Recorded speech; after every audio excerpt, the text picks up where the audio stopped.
L'invité de la rédaction, c'est maintenant sur la panafricaine Média 1 et merci de nous rester fidèles. Mettre gratuitement à la disposition des élèves de terminale toutes les ressources pédagogiques, méthodologiques et psychologiques dont ils ont besoin pour bien préparer le baccalauréat tout en les accompagnant dans leur orientation post-bac. C'est là tout le sens de la tournée académique et sociale au Sénégal. Lancée il y a tout juste 4 ans, cette initiative ambitieuse a déjà sillonné plusieurs régions du pays. Au programme, des journées de révision intense, des ateliers interactifs, des conférences inspirantes, mais aussi des consultations gratuites, le tout pensé pour renforcer la confiance et stimuler l'excellence chez les futurs bacheliers. Pour en savoir davantage sur cette initiative éducative, sociale et novatrice, nous recevons M. Oumar Gueye, entrepreneur social et fondateur de la Tournée académique et sociale au Sénégal. Merci d'avoir accepté notre invitation. Merci de m'avoir invité. Monsieur Gaï, tout d'abord, comment est née l'idée de la tournée académique et sociale et qu'est-ce qui vous a motivé à lancer cette initiative? Déjà, il faut rappeler que cette initiative citoyenne est née dans un contexte assez particulier. Elle est venue au moment de la COVID-19 et nous, en interne, nous avions constaté que le secteur de l'éducation nationale est un secteur aussi important, mais qui était quand même assez perméable. Compte tenu de la constatation d'un certain nombre de difficultés, nous avions dit que nous allons agir en conséquence déjà en créant une plateforme ergonomique pour permettre aux élèves déjà qui sont en classe de terminale de pouvoir bénéficier d'un contenu de renforcement susceptible de pouvoir leur accompagner vers la réussite. Deuxième facteur à prendre en considération à travers la création de cette organisation, que nous sommes déjà des passionnés de l'éducation et nous avions observé que entre les politiques publiques, le gouvernement du Sénégal et les syndicats des enseignants, il y a tout le temps un conflit et ceci pousse les élèves à subir des conséquences assez désastreuses, assez néfastes, qui n'encouragent pas la réussite lors des examens. C'est la raison pour laquelle nous avions dit que nous allons contribuer à ce qu'on appelle la construction nationale, un jargon politique, et le secteur qui avait retenu notre attention, c'était le domaine de l'éducation nationale. Donc, de manière générale, voici les motivations qui nous ont conduits à créer cette initiative. Comment définiriez-vous l'importance de ce projet pour le système éducatif sénégalais? Déjà, ce qu'il faut comprendre, c'est que les objectifs du ministère de l'Éducation et ceux de la tournée académique et sociale, on ne peut pas les dissocier, ça va de pair. D'où la pertinence du mandat que nous avions eu de l'autorité, le ministre de l'Éducation nationale, ce qui nous a permis aujourd'hui de pouvoir fréquenter les établissements avec la collaboration des IA et des IEF pour pouvoir mieux mener nos activités. Les objectifs, c'est encourager les élèves à être dans les salles de classe. Les objectifs, c'est encourager la formation professionnelle parce que en mois d'avril, après l'installation du ministère de l'Éducation nationale, le gouvernement du Sénégal a décidé aujourd'hui d'envoyer 30% de l'effectif de l'éducation nationale vers ce qu'on appelle la formation professionnelle. Ce qui permettra, n'est-ce pas, à l'élève, quel que soit son niveau d'études, que vous soyez en quatrième, troisième, seconde, première, terminale, vous allez avoir un savoir-faire, une expertise vous permettront aujourd'hui de pouvoir faciliter votre intégration en société. Au-delà de ça, nous encourageons, n'est-ce pas, le numérique au service de l'éducation à travers la plateforme. Nous encourageons la restauration des bonnes valeurs parce que les compétences techniques, c'est bien, les soft skills, c'est bien, mais si ce n'est pas adossé à un socle de valeurs africain et spirituel, ce n'est pas encourageant, ça peut être problématique. Alors maintenant, au cœur de cette tournée sur le terrain, pouvez-vous nous parler des activités concrètes proposées aux élèves durant cette tournée? Très bien. Déjà, il y a un renforcement de capacité des séances de révision en présentiel avec des synthèses de philo, administrées, pilotées par de grands professeurs de renom que nous déplacions dans les capitales régionales pour servir la jeunesse du Sénégal et tout ça dans la gratuité. Au-delà de ça, nous sommes accompagnés par des partenaires techniques et financiers, les établissements de commerce, qui ont des interactions, des ateliers de communication avec ces élèves-là pour préparer leur insertion dans le milieu universitaire. C'est quoi la comptabilité? C'est quoi le marketing? C'est quoi un ingénieur agronome? Ils ne savent pas, ils doivent savoir.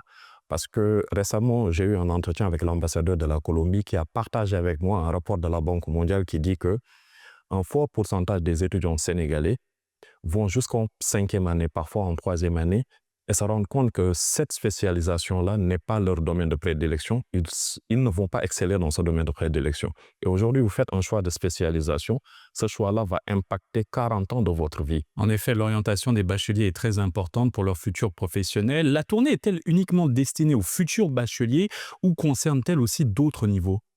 Actuellement, nous sommes seulement en collaboration avec les élèves qui sont en classe de terminale, mais nous pensons à étendre nos domaines d'activité vers les classes de troisième, seconde et première. L'initiative existe depuis 4 ans. Quel bilan pouvez-vous tirer des éditions précédentes en termes de participation et surtout d'impact sur les résultats scolaires? Je démarrerai déjà par l'impact parce que c'est une initiative qui a un fort impact. C'est la raison pour laquelle nous avions bénéficié de la confiance du ministère de l'Éducation nationale.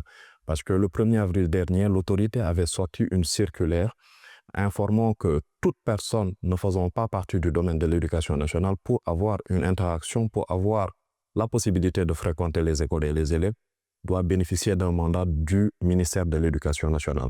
Donc c'est la raison pour laquelle nous avons mis en avant nos activités, nos réalisations des années précédentes, et sur la base de nos réalisations et de notre impact, le ministre a investi sur la tournée académique et sociale pour véhiculer un certain nombre d'informations, mais aussi impacter davantage les communautés.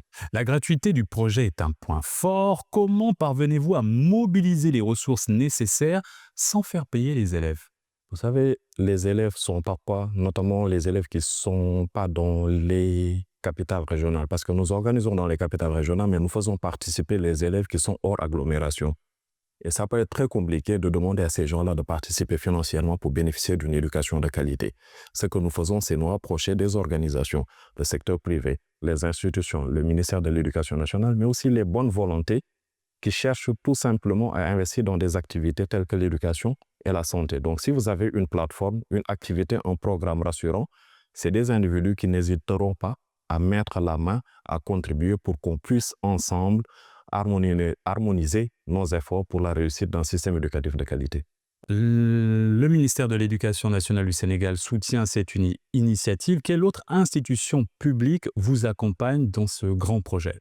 L'année dernière, nous avions bénéficié du soutien de la ville de Dakar avec une contribution déjà financière, mais au-delà de ça, une mise à disposition de bourses 100% gratuites au nombre de 25 que nous avions distribuées aussi gratuitement à des bacheliers pour leur accompagner dans leur cycle universitaire.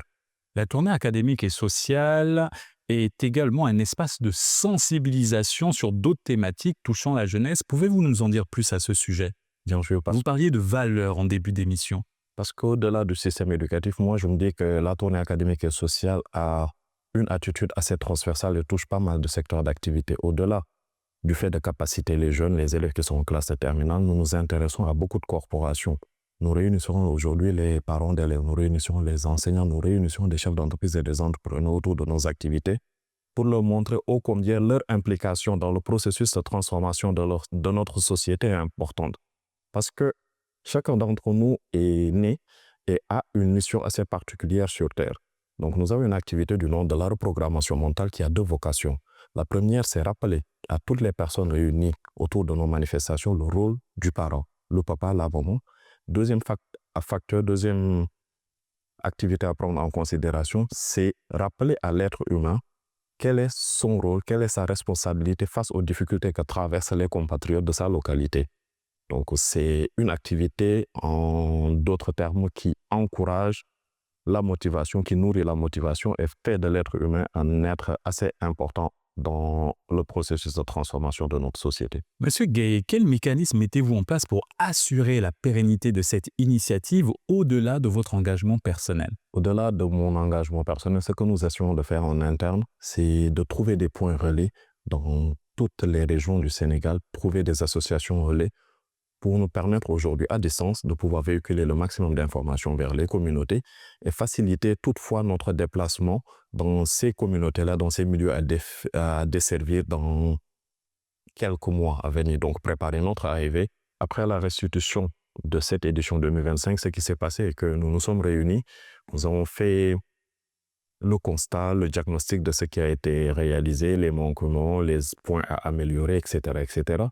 Et après, nous nous sommes entretenus avec les enseignants-chercheurs, nos professeurs de philosophie et nos encadreurs pour redéfinir la trajectoire que doit entreprendre la tournée académique et sociale édition 2026 dans le seul but d'impacter les populations, mais que cela soit en corrélation avec les attentes et les aspirations du gouvernement du Sénégal. Merci, Monsieur Gay, d'avoir accepté notre invitation et pour cet éclairage et très bonne continuation à la tournée académique et sociale au Sénégal. Merci de m'avoir associé à cette initiative me permettant de pouvoir échanger avec les populations à travers votre média de référence et à très bientôt. Merci Monsieur Gay et c'est ainsi que s'achève cette émission. Très bonne suite des programmes sur la panafricaine Média.